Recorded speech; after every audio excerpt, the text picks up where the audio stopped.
what is the strangest example that one of you have seen of AI going awry, and how could it have been easily prevented? I have an example where we had two parties in a conversation, and they both were using AI to read, and respond to emails. And these people had an email chain that they were both on, and you could watch the rapid response of the AI going back and forth. And they had a whole conversation that was just these two AIs talking to each other.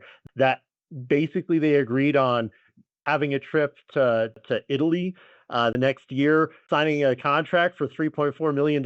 It was this cascade of just random things, and nobody stepped in the way. Well, the people who just were attached to this, who weren't in the AI chat, were basically just watching this thing happen. And yeah, it was literally like if there was any sort of like legal ramification from that, it could have been bad, because you're really talking about two AIs where just going back and forth trying to be friendly to each other ended up coming up with this whole thing like, yeah, we're going to Italy next year. We've signed the 3.4 million contract. Everything's fine.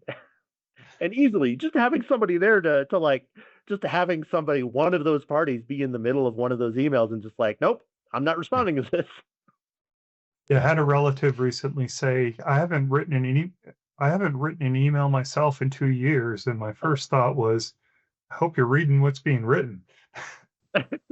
Yeah. Evidently they do, because they still have a job. But Yep.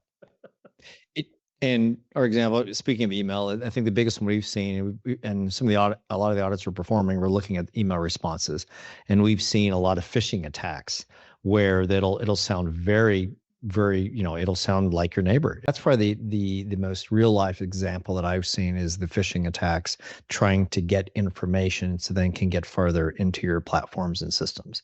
Yeah, and they're very friendly and very nice, just like your friend Bill. So yeah.